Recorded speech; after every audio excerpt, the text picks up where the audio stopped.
오늘이 8월 25일입니까? 25일이죠? 여러분 반갑습니다.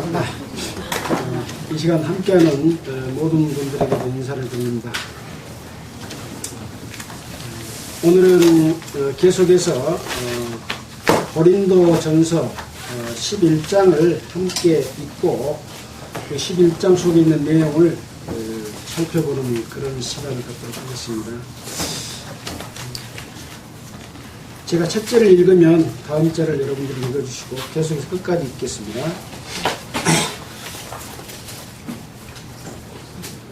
고린도전서 11장 1절 내가 그리스도를 본받는 자 된 것 같이 너희는 나를 본받는 자 되라. 너희가 모든 일에 나를 기억하고 또 내가 너희에게 전하여 준 대로 그 유전을 너희가 지킴으로 너희를 칭찬한다. 그러나 나는 너희가 알기를 원하노니 각 남자의 머리는 그리스도요 여자의 머리는 남자요 그리스도의 머리는 하나님이시라.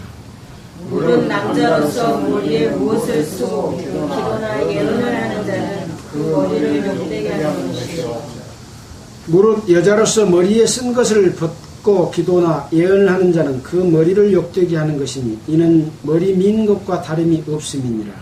만일 여자가 머리에 쓰지 않거든 깎을 것이요 만일 깎거나 미는 것이 여자에게 백부름이 되는 것은 쓸지니라. 남자는 하나님의 형상과 영광이니 그 머리에 마땅히 쓰지 않거니와 여자는 남자의 영광이니라. 남자가 여자에게서 난 것이 아니요 여자가 남자에게서 났으며 또 남자가 여자를 위하여 지음을 받지 아니하고 여자가 남자를 위하여 지음을 받은 것이니 이러므로 여자는 천사들을 인하여 권세 아래 있는 표를 그 머리 위에 둘지니라. 그러나 주 안에는 남자 없이 여자만 있지 않고 여자 없이 남자만 있지 아니하니라.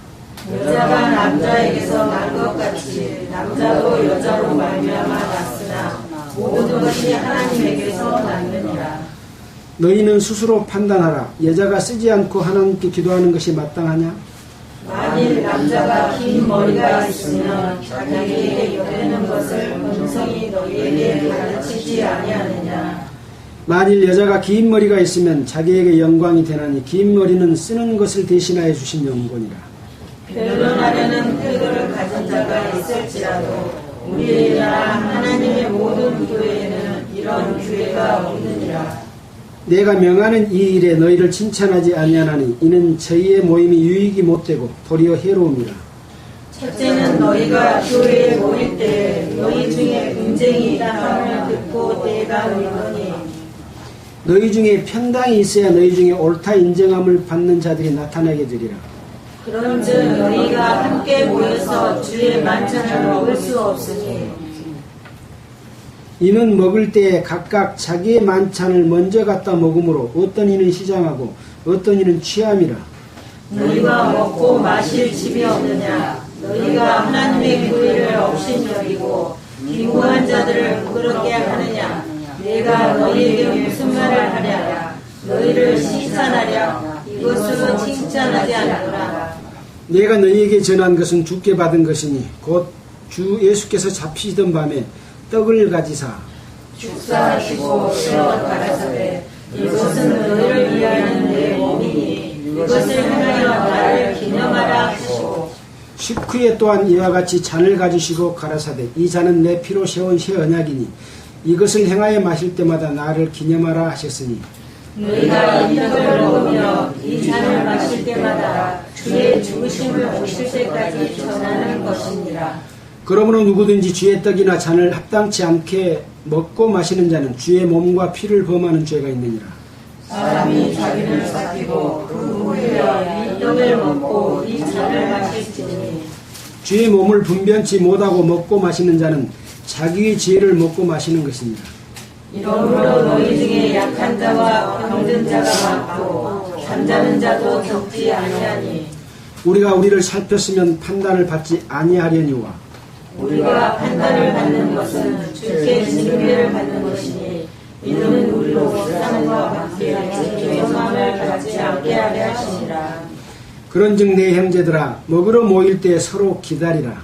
만일 누구든지 시장하거든 집에서 먹을지니 이는 너희의 판단 맞는 모임이 되지 않게 하려 함이라. 그 남은 것은 내가 언제 갈 때에 규정하리라. 예, 고린도전서 11장의 내용을 함께 읽었습니다.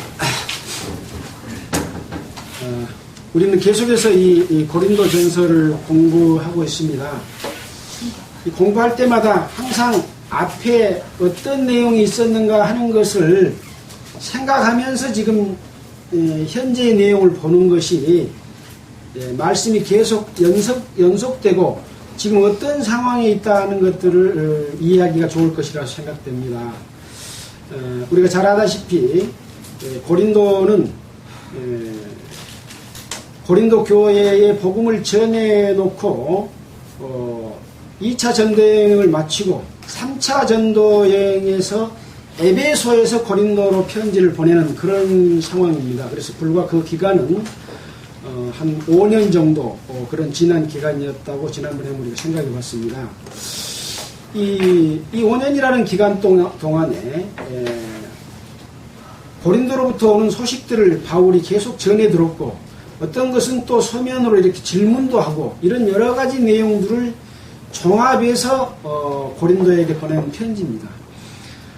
가장 큰 문제는 고린도에 복음이 전해졌는데 고린도 지역은 굉장히 경제가 발달됐고 동서양으로부터 그 각종 선박들이나 여행객들이 왕래하는 그런 지역이었기 때문에 경제적으로 발달된 대신에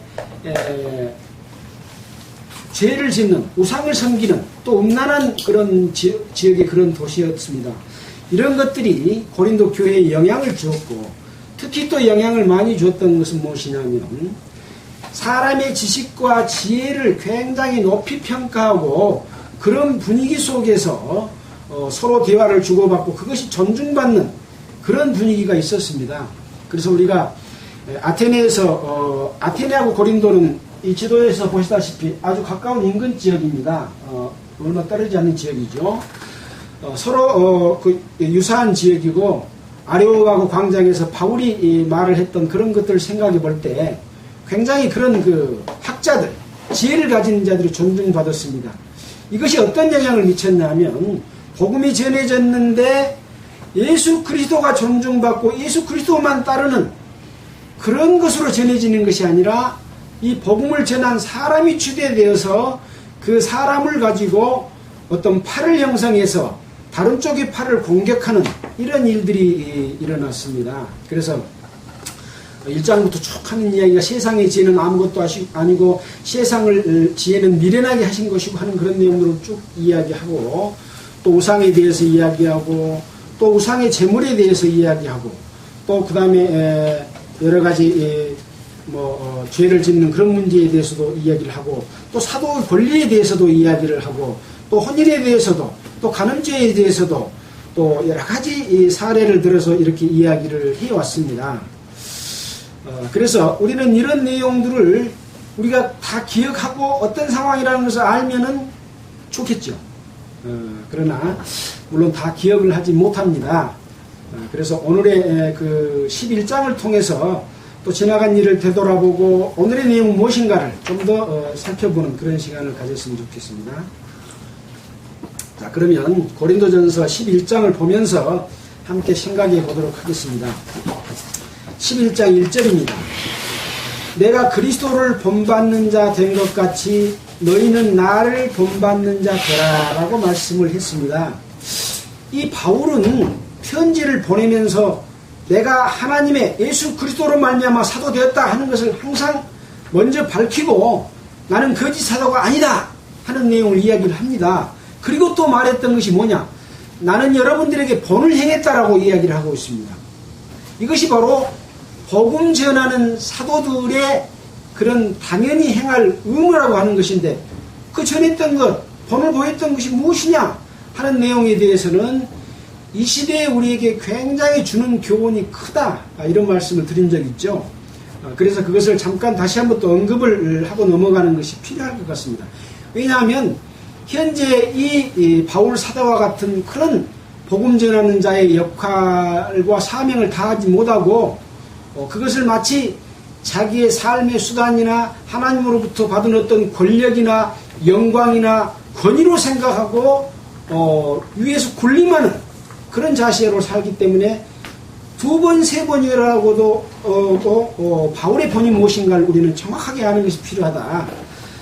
그래서 사도행전 20장 33절을 한번 보면은 사도행전 20장 33절 한번 잠깐 보겠습니다. 20장 33절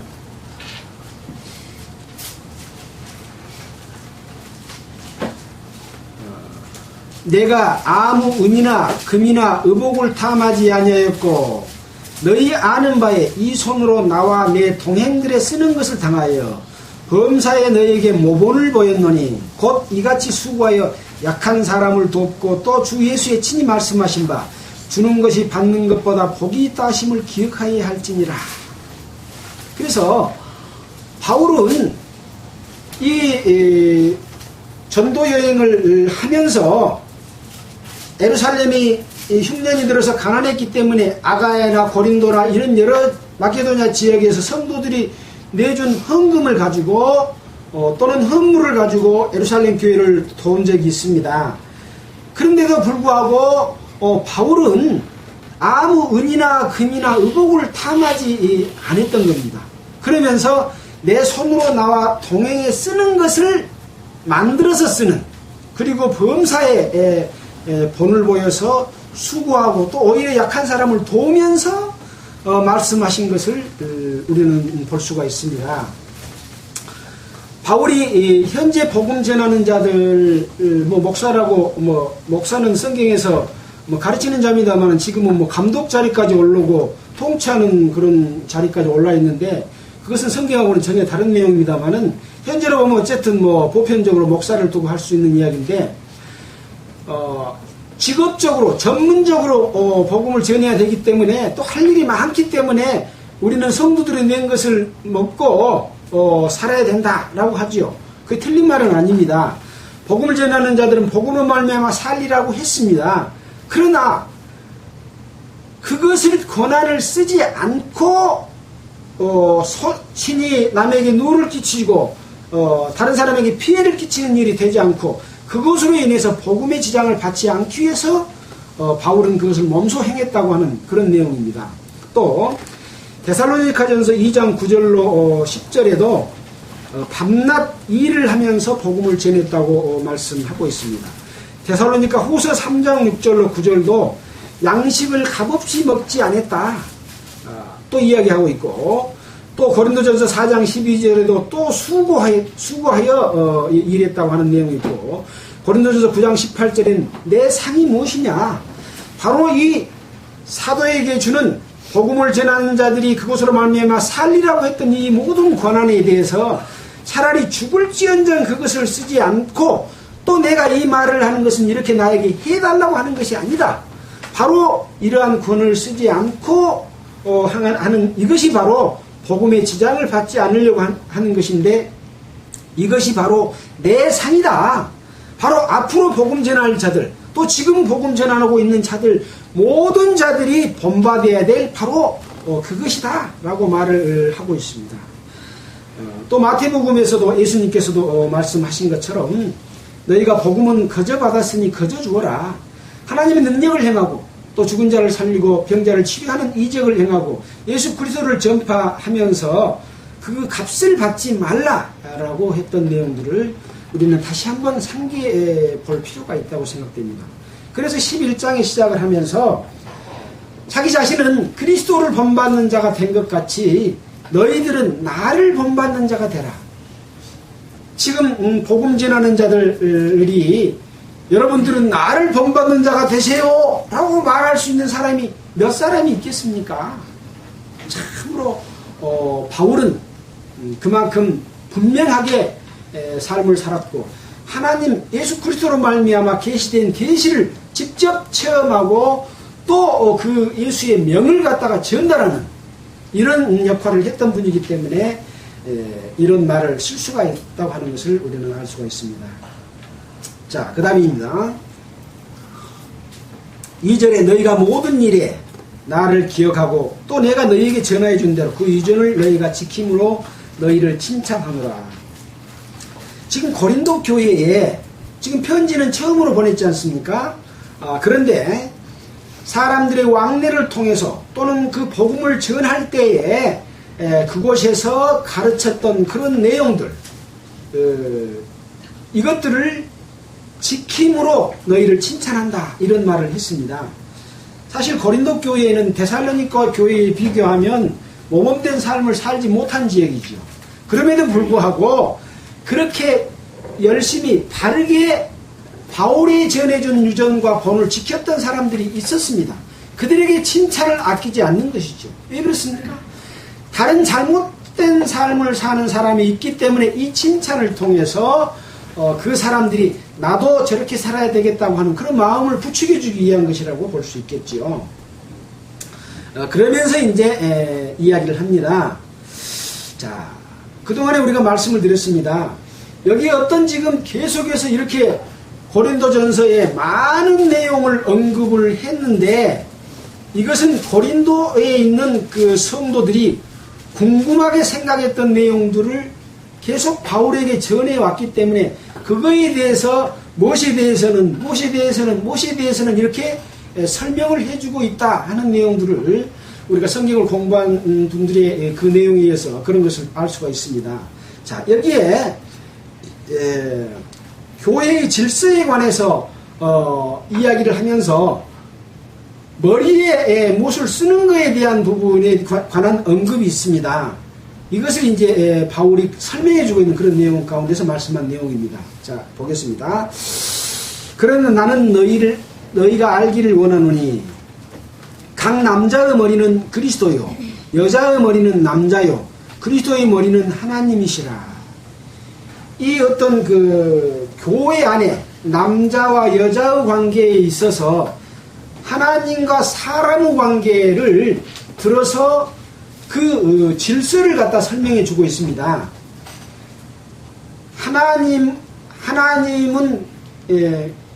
그리스도를 통해서 인간에게 그것을 전달하고 그 사랑을 베풀었는데 바로 남자의 머리는 그리스도다.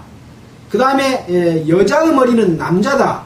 그러면 그리스도의 머리는 누구냐? 바로 하나님으로부터 그리스도, 남자, 여자로 그 질서가 이루어지고 있다라고 하는 것이죠.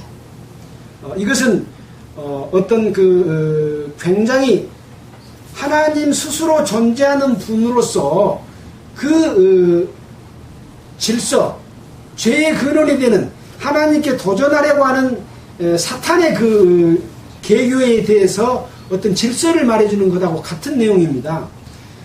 무엇 때문에 하나님께서 죄를 죄로 여겼느냐 하면 하나님의 질서를 위배하고 피조물이 하나님과 동등되게 하려고 하는 그것이 사탄의 마음이었다는 것을 볼 때에 이 질서라고 하는 것은 대단히 중요한 의미가 있다. 그래서 이것을 지금 말씀해 주고 있다고 볼 수가 있습니다.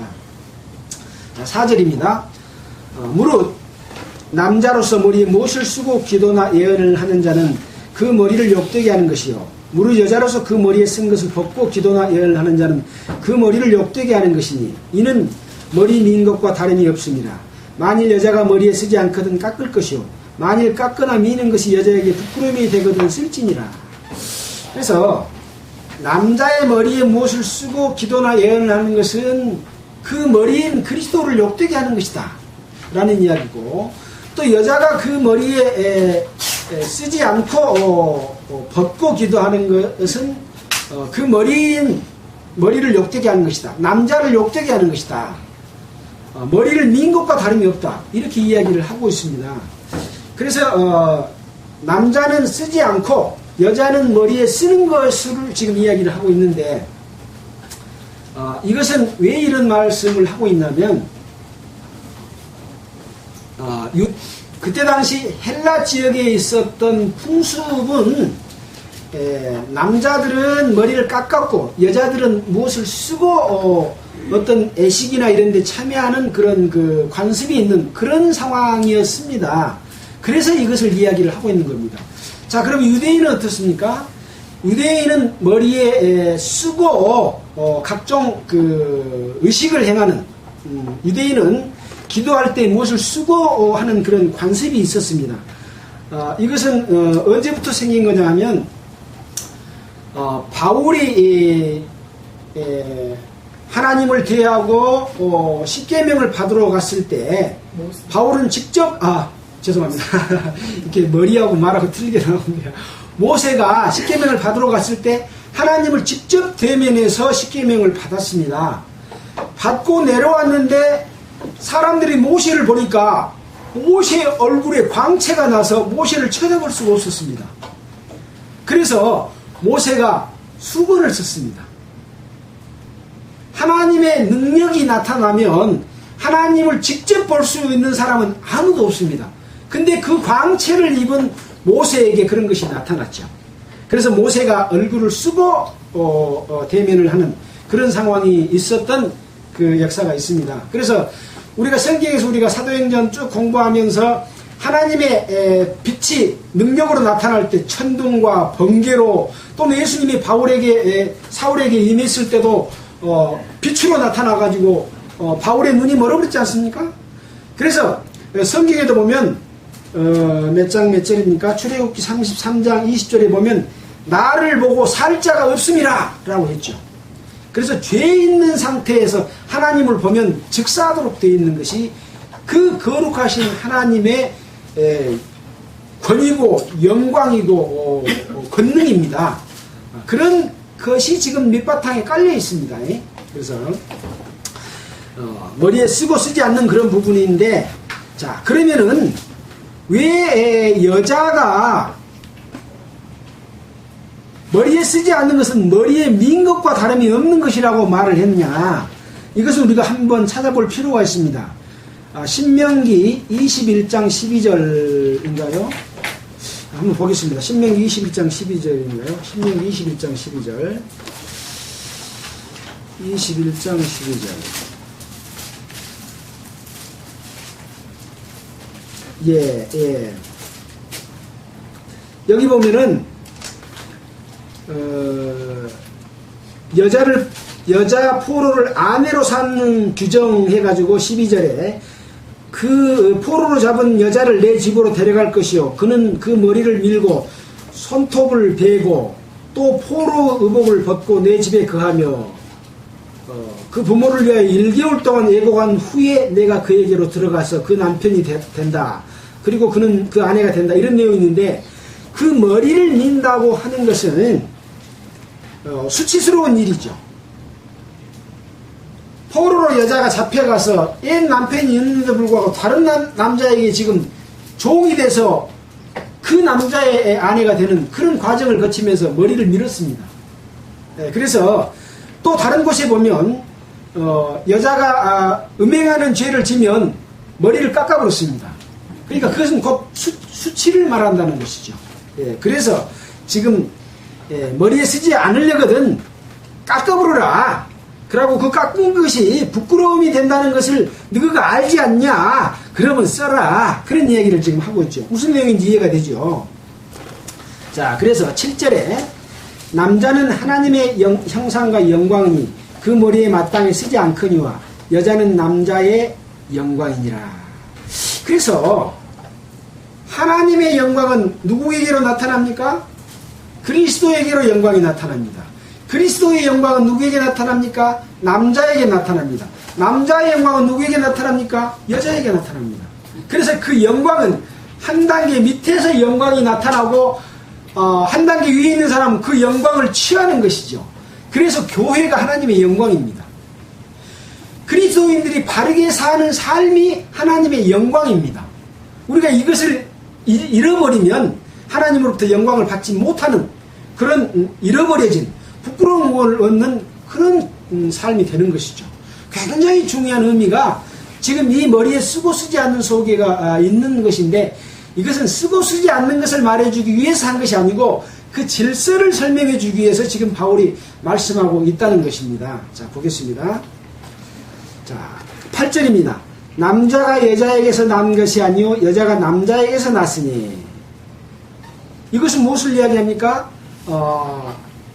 하나님께서 여자를 창조할 때 남자를 깊이 잠들게 해가지고 그 갈빗대를 취해서 여자를 만들어서 살 중에 살이요 뼈 중에 뼈라고 했지 않습니까?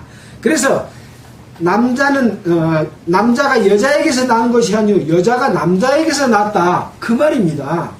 그러죠? 자, 그 다음에 또 남자가 여자를 위하여 지음을 받지 아니하고 여자가 남자를 위하여 지음을 받은 것이니, 이 말은 무슨 말이냐면 하나님이 사람을 지을 때 하나님의 영광의 대상으로 사랑의 짝으로 사람을 만드는 것처럼 남자가 여자를 위하여 지음을 받지 아니하고 여자가 남자를 위하여 돕는 배필로 지음을 받았다는 것이죠. 하나님과 사람의 질서와 남자의 여자의 질서를 동일하게 지금 말씀해 주고 있습니다. 이것은 그 누구의 마음이라고 그랬습니까? 하나님의 마음. 하나님께서 독취하는 것이 좋지 못하므로 그 마음을, 남자의 마음을 이해하고 사람의 마음을 이해하고 돕는 배필, 사랑의 짝을 주신 것은 곧 하나님 자기 자신의 마음이라고 했지 않습니까? 자, 그 다음에 또 이제 보겠습니다. 9절입니다. 10절입니다. 이러므로 여자는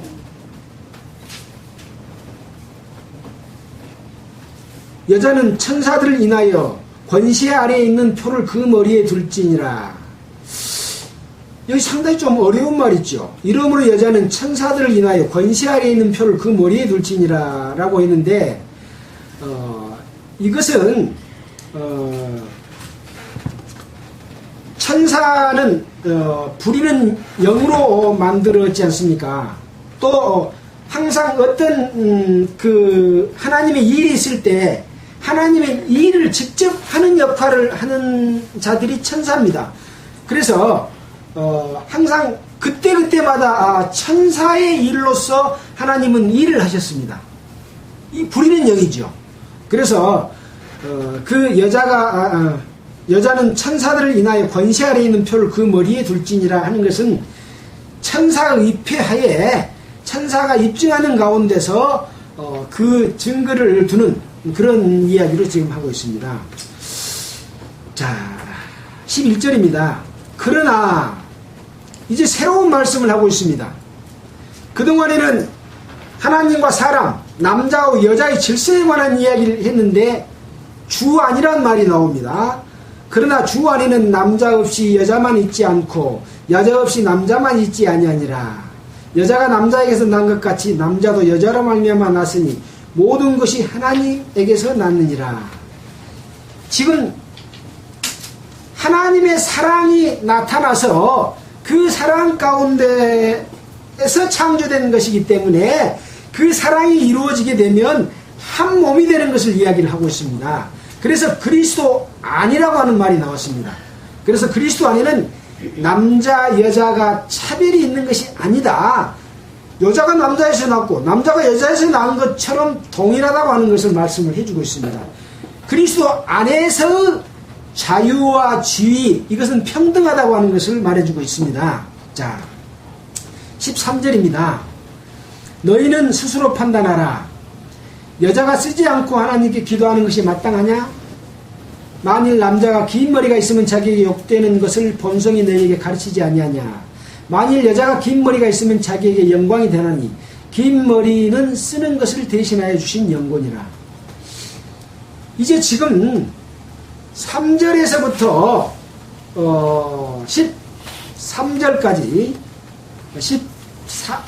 14절까지 말한 것에 대해서 결론적으로 13절까지 말한 것에 대해서 결론적으로 14절을 지금 말하고 있습니다. 문제는 뭡니까? 그 질서는 아까 설명했죠. 여자가 머리에 무엇을 쓰는 것에 대해서 말해주는 것이 15절입니다. 만일 여자가 긴 머리가 있으면 자기에게 영광이 되나니 긴 머리는 쓰는 것을 대신하여 주신 영곤이라. 긴 머리가 있으면 쓸 필요가 있다고요, 없다고요? 긴 머리가 쓰는 것을 대신해 준다. 그러니까 쓸 필요가 없다 그러죠. 자, 그런데 요새 여자분들이 머리를 아주 짧게 하고 있는 분들 있죠. 남자인지 여자인지 구분이 안 되는 경우, 이런 경우 만약에 이분이 성도라고 한다면 교회에 올 때나 교제할 때 머리에 써야 될까요? 안 써야 될까요? 그때는 써야 됩니다. 예, 그때는 써라. 그러나 긴 머리가 있으면 쓸 필요가 없다는 것이 결론입니다. 근데 지금 이런 부분에 대해서 머리에 쓰는 것이 중요하니까 우리는 꼭 여자들은 머리에 예배할 때 써야 돼 라고 하는 교파들이 또 있습니다. 그래서 이 어떤 의미를 가르쳐 준 것을 잊어버리고 그 의미를 이해하지 못하고 형식화되는 것은 누구의 것입니까? 마귀의 것입니다. 그 머리에 쓰는 문제 때문에 다른 성도들과 교제가 못하게 막 주장해가지고 나가는 그런 경우가 있다는 거죠. 그래서 어떤 좋은 것이라고 할지라도 그것이 주장되고 형식화되고 계속해서 관습적으로 이어진다고 한다면 그것은 하나님이 원하시는 뜻이 아니라는 거죠. 이따가 또 그런 내용은 나올 것 같습니다. 자, 16절입니다. 변론하라는 태도를 가진 자가 있을지라도 우리에게나 하나님은 모든 교회에는 이런 규례가 없느니라. 변론하라는 자가 태도가 있다, 그런 자가 있을 것이라 그랬죠. 그런데 뭐라고 이야기합니까? 그 변론할 필요가 없다. 그래서 이 바울은 그런 변론이 있을 것까지도 예견하고 변론할 필요가 없다라고 선언적으로 의미까지 이야기를 해주고 있는데 지금도 그걸 변론하고 있는 사람들이 많이 있습니다. 분명하지 않습니까? 예. 자, 그래서 이제 지금 그리스도 안에 있으면 이제 남자나 여자나 똑같으니까 그러면 여자도 교회 앞에서 가르치고 말하고 막 그 주권을 가지고 하고 그래야 되느냐 아니냐 이런 문제가 또 대두됩니다. 그래서 지금 여자들도 목사하고 전도사하고 다른 교파에서는 그렇게 하는 데가 있죠. 그것이 과연 성경적인 것이냐 하는 문제가 또 여러 군데 또 나옵니다. 잠깐 그거 보고 가도록 하겠습니다. 고린도전서 14장 34절입니다. 뒤에 나옵니다. 뒤에 설명합니다. 14장 34절 35절까지 누가 한번 읽어주시겠습니까? 때에 의를 행하고 죄를 짓지 말라. 아니요. 고린도전서 14장 34절입니다. 14장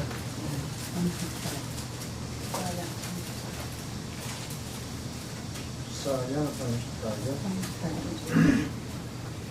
모든 성도의 교회에서 함과 같이 여자는 교회에서 잠잠하라. 저희의 말하는 것을 허락함이 없나니 율법에 이른 것 같이 오직 복종할 것이요 만일 무엇을 배우려거든 집에서 자기 남편에게 물지니 여자가 교회에서 말하는 것은 부끄러운 것이니라.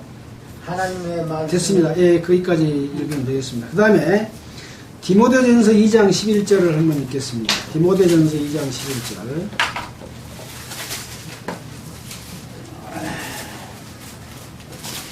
데살로니가 후서 디모데전서 2장 11절 제가 읽겠습니다. 여자는 1절 순종함으로 종용히 배우라. 여자의 가르치는 것과 남자를 주관하는 것을 허락지 아니하노니 오직 종용할지니라. 이는 아담이 먼저 지음을 받고 이어가 그 후며 아담이 꾀임을 보지 아니하고 여자가 꾀임을 보아 죄에 빠졌음이니라. 그러나 여자들이 만일 정절로서 믿음과 사랑과 거룩함에 거하면 그 해산함으로 구원을 얻으리라. 그래서 이 교회 안에 어떤 질서를 이야기를 해놓고 있는 내용들을 이렇게 볼 수가 있습니다. 그래서 우리는 이러한 질서들을 지키는 것이 굉장히 교회 안에서 중요한 일이다라는 것을 우리가 생각해 볼 수가 있는데 지금 우리 세상은 어떻습니까? 남녀 평등이라고 지금 이야기를 하고 있는데 남녀 지금 평등합니까? 제가 봤을 때는 힘으로는 남자들이 더 앞서 있을지 모르지만 세상의 모든 제도에서는 여자가 더 훨씬 더 권리를 더 많이 갖고 있습니다. 권력을 갖고 있습니다. 그래서 선거할 때도 비례대표 일본은 여자를 주도록 막 의무적으로 하고 있고 또 여성 권위 막 해가지고 동일한 상태에서 여자를 더 우선시하는 그런 경우도 있고 그러죠. 그러나 그것은 하나님의 질서하고는 맞지 않는 그런 부분이다 하는 것을 우리는 성경을 통해서 볼 수가 있습니다. 자, 이제 17절입니다. 다시 고린도전서 11장으로 넘어왔습니다.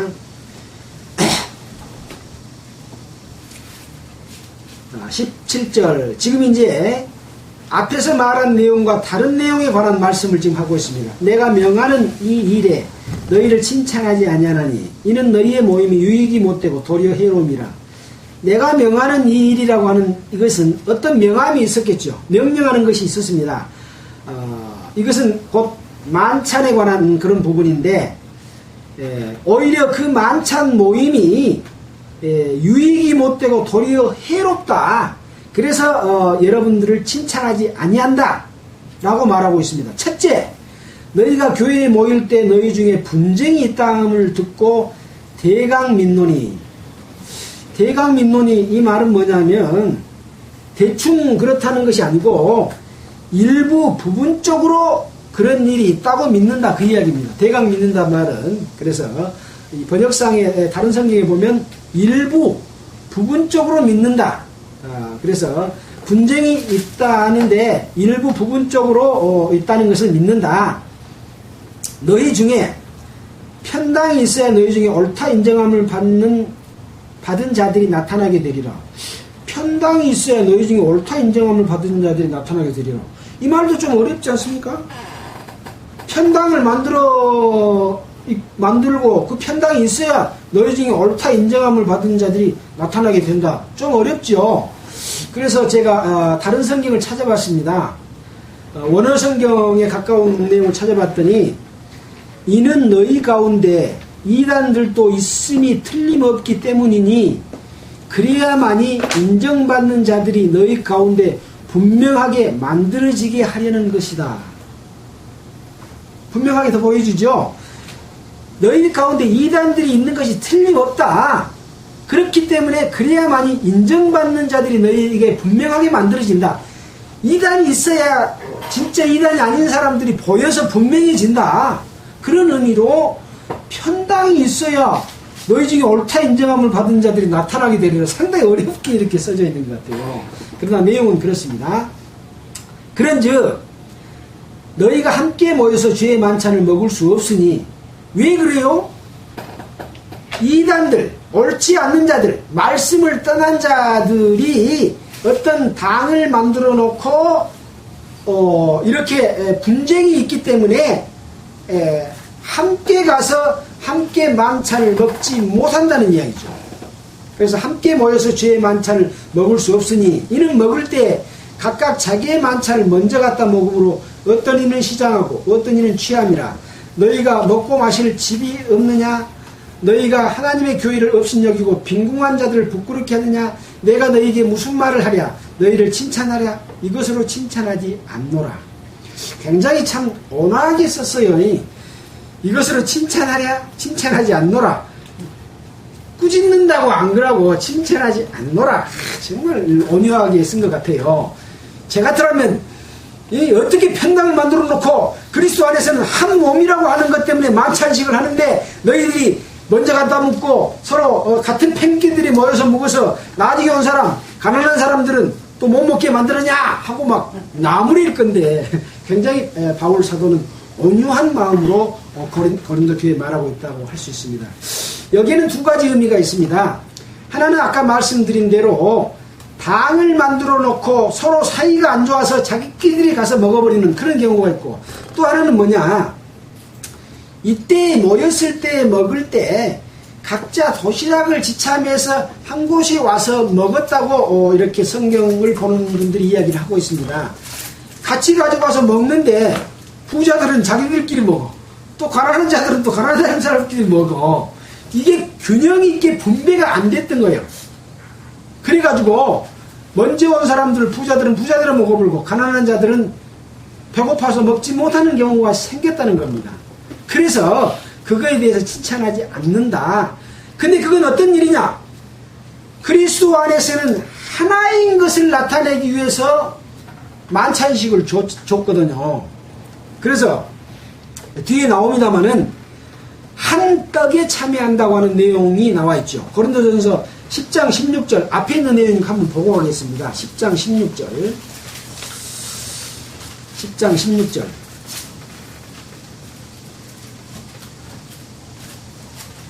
우상 숭배하는 것을 피하라고 말하면서 우상의 제물을 먹는 것은 우상에 참여하는 것이다. 또 만찬에 참여하는 것은 주님의 몸에 참여하는 것이다. 주님의 살과 피를 먹는 것이다 라고 말했지 않습니까? 16절입니다. 우리가 축복하는 바 축복의 자는 그리스도의 피에 참여함이 아니며 우리가 떼는 떡은 그리스도의 몸에 참여함이 아니냐. 떡이 하나요 많은 무리가 한 몸이니. 떡이 하나고 많은 무리가 한 몸인데 왜 따로따로 평당을 지어가지고 따로 먹고 부자는 부자대로 먹고 가난한 사람들은 못 먹고 이것이 어떻게 한 몸이냐 라고 말씀한 그런 내용입니다. 지금 교회에 이런 마음으로 그리스도인의 삶이 사라져야 된다는 것이죠. 교회에 내놓는 것 가지고 노무재산 갖다 이 사람 도와주고 막 그런 것을 이야기하는 거 아닙니다. 여기 성경에 보면 자기의 모든 삶에 그것을 인정하고 성도를 서로 돕는 문제에 대해서 언급을 하고 있지. 네 재산 다 내놓고 함께 쓰라. 그런 것은 아닙니다. 물론 초대교회 때 그런 일이 있었고 그것이 굉장히 아름다운 일이었습니다. 그렇게 살면 더욱 좋겠죠. 함께 내놓고 함께 공동생활을 한다면 좋겠죠. 그러나 그것은 이 세상에서는 어려운 일이다. 다만 명령하는 것은 교회에 있는 재물과 성도를 섬기는 일로 또는 이 만찬식에 참여하는 일로 그렇게 편당을 가르고 또 부한 자와 가난한 자의 차별을 두는 것은 이 만찬식을 하는 것하고는 의미가 다르다라는 것이죠. 이제 뒤에 나오게 됩니다. 자, 23절입니다. 내가 너희에게 전한 것은 주께 받은 것이니. 이것은 무엇을 이야기합니까? 명령이라고 하는 겁니다. 주께 받은 것은 항상 명령을 했습니다. 권유가 아닙니다. 이것은 곧 주 예수께서 잡히시던 밤에 떡을 가지사 축사하시고 떼어 가라사대 이것은 너희를 위하는 내 몸이니 이것을 행하여 나를 기념하라 하시고 식후에 또한 이와 같이 잔을 가지시고 가라사대 이 잔은 내 피로 세운 새 언약이니 이것을 행하여 마실 때마다 나를 기념하라 하셨으니. 자, 여기 이 만찬식은 저녁 식사의 만찬 자리입니다. 저녁 식사의 만찬 자리에서 하나의 떡을 가지고 기도하고 그것을 떼어주는 것입니다. 식사 가운데 있는 가운데서 한 떡이죠. 식사는 떨어져 있는 것이죠. 각 개인을 위해서 먹는 것인데 이 떡은 하나입니다. 그 무슨 얘기인지 알겠죠? 그래서 이 떡에 참여하는 것에 대해서 지금 말씀을 하고 있는 것이죠. 자, 그래서 이 떡을 가지고 기도하고 또 잔을 가지고 기도하고 나눠주신 잔입니다. 그래서 이 잔은 내 피로 세운 새 언약이다. 이 언약은 무엇을 이야기하느냐 하면 헬라어로는 디아데케라고 하는데 유언을 이야기합니다. 그래서 예수님께서는 유언으로서 우리에게 이것을 지키라고 명하신 내용이 만찬의 내용입니다. 자, 26절입니다. 너희가 이 떡을 먹으며 이 잔을 마실 때마다 주의 죽으심을 오실 때까지 전하는 것입니다. 주의 죽으심을 오실 때까지 전하는 것을 계속하기 위해서 이 만찬을 하는 것이죠. 근데 만찬 속에 의미가 있습니다. 하나 돼야 된다는 것이죠. 그리스도 안에서 하나 돼야만이 이 주의 죽으심을 오실 때까지 전하는 것이 능력이 거기에서 나타나는 것이죠. 그리스도 안에서 분열이 되면 이 능력이 제한되거나 나타나지 않을 수 있다는 것이죠. 어떤 의미가 거기에 담겨 있습니다. 자, 27절입니다. 그러므로 누구든지 뒤의 떡이나 잔을 합당치 않게 먹고 마시는 자는 주의 몸과 피를 범하는 죄가 있느니라. 우리는 그동안에 이 만찬을 할 때 내가 죄 지은 것이 있나 없나 기도하고 그것을 반성하고 먹는 걸로 배웠습니다. 맞습니다. 그렇게 해야 됩니다. 그러나 여기에서 주는 의미는 그 의미인가 한번 보겠습니다. 주의 몸과 피를 범하는 죄가 있느니라. 사람이 자기를 살피고 그 후에야 떡을 먹고 이 잔을 마실지니 주의 몸을 분변치 못하고 먹고 마시는 자는 자기의 죄를 먹고 마시는 것이냐. 무엇을 분변치 못하는 것이라고요? 주의 몸을 분변치 못하고 먹는 자를 이야기하고 있습니다. 주의 몸 무슨 몸이에요? 하나된 몸. 아까 이야기했으니까 너희가 많은 무리지만 한 몸이다. 한 몸에 참여했다. 한 떡에 참여했다고 하는 것은 그리스도 안에서 하나 되는 의미를 알지 못하는 것이 주의 몸을 분변치 못하고 먹고 마시는 것입니다. 지금요, 각 교파가 자기들끼리 또 나와 있는 사람도 자기들끼리 하고 있는 것은 주의 몸을 분변치 못하는 것입니다. 그리스도 안에서 하나 되라고 하는 것은 비록 떨어져서 각기 모임을 갖고 있지만 이 의미를 아는 것입니다. 알면 저기서 먹고 여기서 먹어도 그리스도 안에서 하나입니다. 그렇지 않겠습니까? 꼭 떡을 떼어서 먹어야 하나입니까? 팔을 만들어 놓고 따로따로 모이고 저쪽 팔을 비방하고 너희들은 우리하고는 다른 사람들이니까 교제를 해서는 절대 안 돼. 우리 성도를 빼앗아가. 그리스도 안에서 성도를 빼앗기는 일이 어디가 있습니까? 어디로 갑니까? 그리스도 안에 다 있죠. 그것은 자기의 교세를 유지하고 거기에서 먹고 사는 사람들의 월급도 더 많이 받고 풍족하고 왕노릇하고 다스리고 통치하기 위해서 고린도 교회에 바울파, 아볼로파, 게바파, 그리스도파를 만든 거예요. 그리스도파는 자연스러운 파라고 볼 수 있습니다. 이 세 파를 만들었는데 바울이 만들었습니까? 게바가 만들었습니까? 아볼로가 만들었습니까? 아닙니다. 그 밑에서 왕노릇하고 싶은 사람이 만들어서 자기들은 선한악 같다 하고 일하지 않고 성도들 거 뺏어 먹는 것을 뭐라고 했습니까? 토색이라고 했습니다. 토색은 강제로 빼앗는 것을 토색으로 생각했는데 아니더라고요. 달라고 졸르는 것이 토색이더라고요. 사전을 찾아보니까 달라고 졸라. 예, 그래가지고 먹고 배부르고 부유하고 통치하고 왕노릇하고 너희들이 교만하게 내 말을 듣지 않고 무슨 누가 성경 깨달았다고 이렇게 말을 해. 그런 거 없어. 교제는 전부 차단하고 내가 말한 말에 대한 것만 너희들은 알고 또 목사들도 그걸 지켜야 돼. 다른 말하면 잘라버려. 이걸 지금 이야기하고 있습니다. 그들은 누구요? 주의 몸을 분변치 못하고 먹고 마시는 자들입니다. 지금 고린도전서 12장까지 왔지만 가장 큰 문제를 일으켰던 것이 바로 분파고 사람이 존중받는 것이고 지혜가 존경받게 되고 그에 따라서 우상을 섬기고 음란한 행위가 나타난 겁니다. 그 죄가 계속 이어져서 로마서에서 그걸 이야기하고 있지 않습니까? 상실한 마음대로 내어버려 두사 저희를 그대로 놔두니까 여러가지 죄악을 저질렀던 걸로 나타나지 않습니까? 근본은 그겁니다. 사람이 존중받고 사람이 왕노릇하는 것에서 그런 것이 나타나는 것이죠. 바로 예수님께서 명하신 그 만찬식이라고 하는 것은 한 몸과 한 떡에 참여하는 의미를 모르고 먹고 마시는 자는 자기의 죄를 먹고 마시는 것이다. 그 이야기입니다. 자, 30절입니다. 이러므로 너희 중에 약한 자와 병든 자가 많고 잠자는 자도 적지 아니하니 우리를 살폈으면 판단을 받지 아니하니로와. 뭐 한다 그랬습니까? 판단을 받지 아니하려니와. 저기 아까 자기를 살피고 또 어디 판단받는다는 말이 나오지 않습니까? 올바르게 판단하면은 판단을 받지 않는데 자기가 자기를 판단하는데 잘못 판단, 아까 자기를 살핀다는 내용이 있었죠. 그런 내용입니다.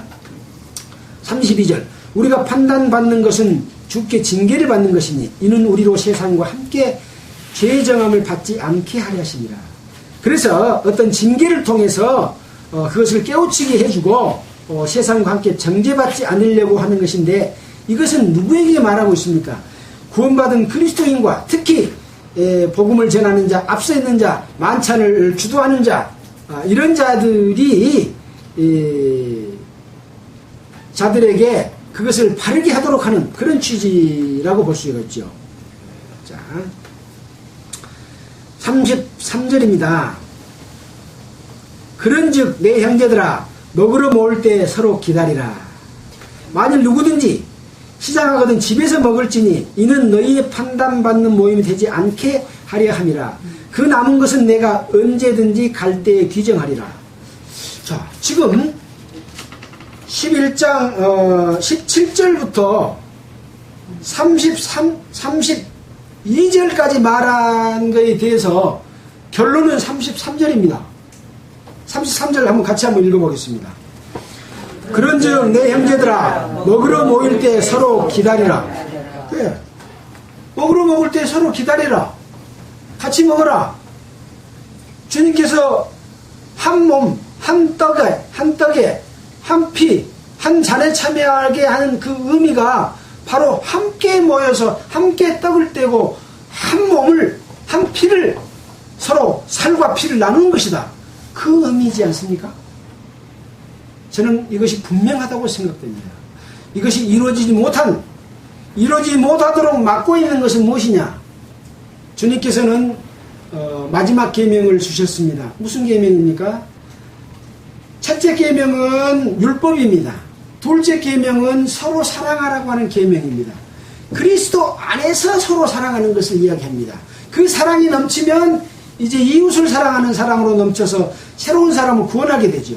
그러나 중요한 것은 그리스도 안에서 서로 사랑하는 사랑인데 이 사랑을 막고 있는 것이 바로 사람이고 자기의 지식이고 자기의 능력이고 자기의 권위고 자기의 권력이고 자기의 왕노릇하는 것입니다. 이것은 어디로부터 오는 것이냐? 바로 사탄으로부터 오는 것입니다. 근데 대부분 그렇게 하고 있습니다.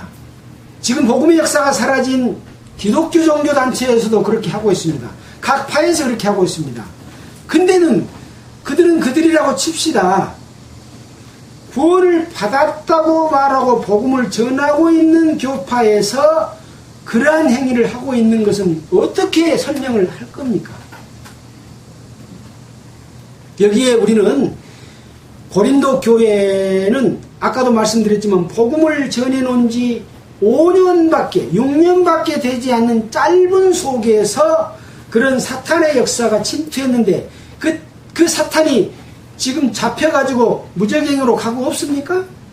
그 사탄이 지금까지 역사하고 있어서 그 역사를 복음을 전해서 숫자가 늘어나면 대장들이 나오고 거기서 통치하고 다스리고 자기들 먹고 사는 수단으로 해버리기 때문에 그런 것들에 대해서 변질되지 않도록 하기 위해서 바울은 여태 데살로니가 교회 편지하고 또 갈라디아 교회 편지하고 또 고린도 교회 편지하고 또 에베소 교회 편지하고 이 많은 편지 속에서 가장 핵심이 바울이 행한 본을 여러분들이 실천해라고 하는 것이고 그것을 실천하지 않으면 다른 사람에게 누를 끼치고 뼈를 끼치고 그것이 복음의 편지를 가져와서 나중에는 우상을 섬기고 죄악시되는 것으로 나타난다. 그래서 우상이 뭐라고 그랬습니까? 골로새서 5장 3절 뭐 자꾸 봐도 그것은 또 봐야 되겠더라고요. 골로새서 5장 3절 보겠습니다. 4장까지는 예. 빌립보서일까요? 아유, 죄송합니다. 아닌데. 뭐예요? 탐심은 우상 숭배라고. 자꾸 잊어. 예. 탐심은 우상 숭배다.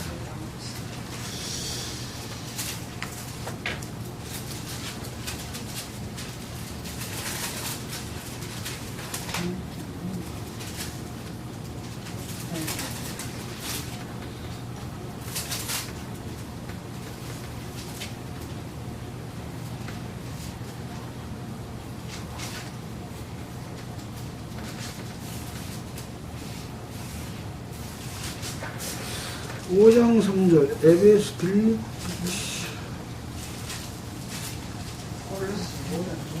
예, 죄송합니다. 에베소서 5장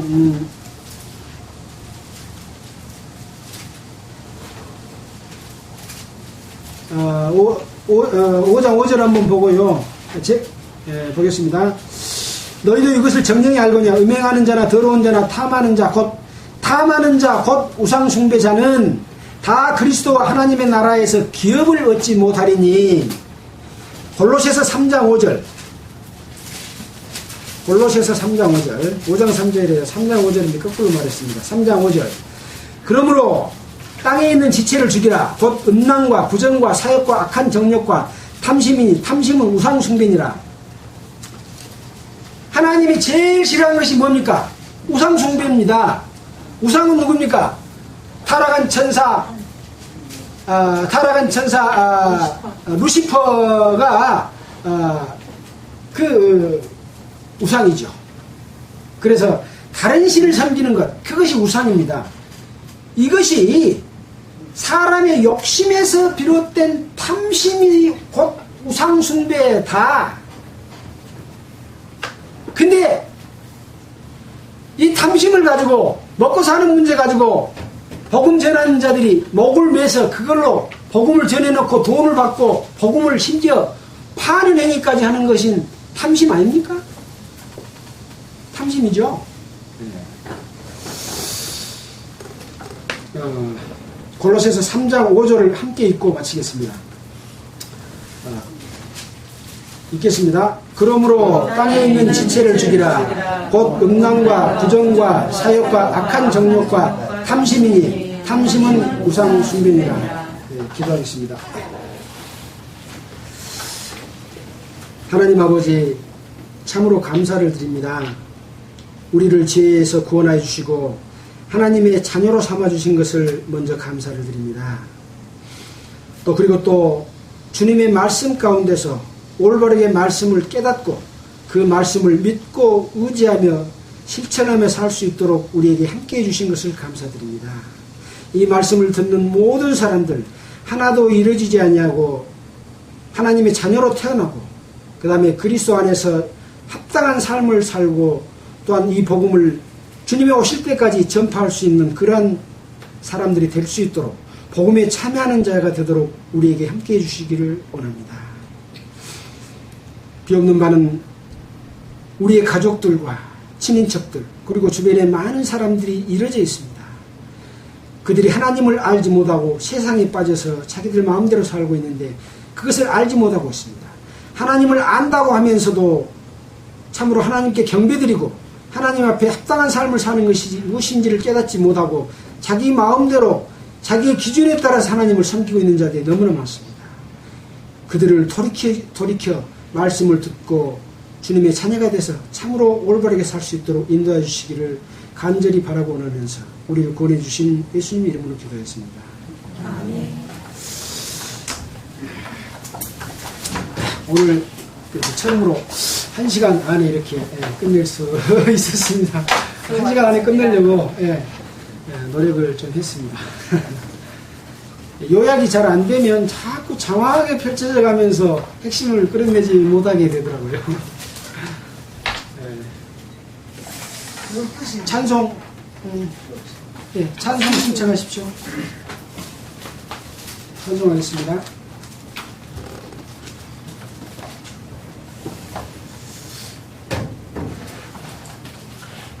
아까 찬송가를 많이 해서 209장. 그래도 좀 209장. 209장 찬송하겠습니다. 209장.